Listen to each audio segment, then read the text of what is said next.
ভারতের ভয়ঙ্কর বিমান হামলা, নাম অপারেশন সিন্দুর। ভারতের পাশে আছে ইসরায়েল, আর পাকিস্তানের পাশে দাঁড়ালো তুরস্ক। জাতিসংঘ পর্যন্ত জানালো গভীর উদ্বেগ।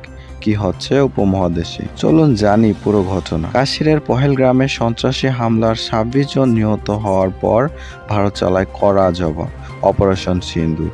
গভীর রাতে পাকিস্তান অধিকৃত কাশ্মীরের একযোগে 9টি লক্ষ্যবস্তুতে বিমান হামলা চালায় ভারতীয় সেনাবাহিনী। ভারতের দাবি, এই হামলা ছিল সুনির্দিষ্ট সন্ত্রাসী ঘাঁটিগুলোর বিরুদ্ধে। পাকিস্তানি সেনাবাহিনীর কোনো স্থাপনকে আঘাত করা হয়নি। এই ঘটনার পরপরই প্রকাশ্যে আসে ইসরায়েলের সমর্থন। দিল্লিতে নিযুক্ত ইসরায়েলের রাষ্ট্রদূত রাভন আজার বলেন, সন্ত্রাসীদের কোনো নিরাপদ আশ্রয় নেই।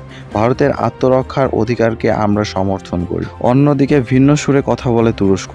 পাকিস্তানের পররাষ্ট্রমন্ত্রীর সঙ্গে ফোন আলাপে তুরস্কের পররাষ্ট্রমন্ত্রী হাকান ফিদার বলেন, এটি এক ধরনের অপ্রস্তুত আগ্রাসন। পাশাপাশি তুরস্ক জানায় তারা পাকিস্তানের পাশে থাকবে এবং আঞ্চলিক পরিস্থিতি নিবিড়ভাবে পর্যবেক্ষণ করবে। এই ঘটনাকে ঘিরে আন্তর্জাতিক মহলেও ছড়ায় প্রতিক্রিয়া। জাতিসংঘ মহাসচিব গভীর উদ্বেগ প্রকাশ করেন এবং দুই দেশকে সংযম বজায় রাখার আহ্বান জানান। এদিকে যুক্তরাষ্ট্রের সাবেক প্রেসিডেন্ট ডোনাল্ড ট্রাম্প বলেন, এই খবর শুনে আমি মর্মাহত।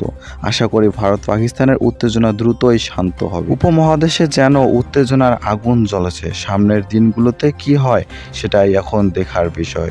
চোখ রাখুন জনতা টিভি।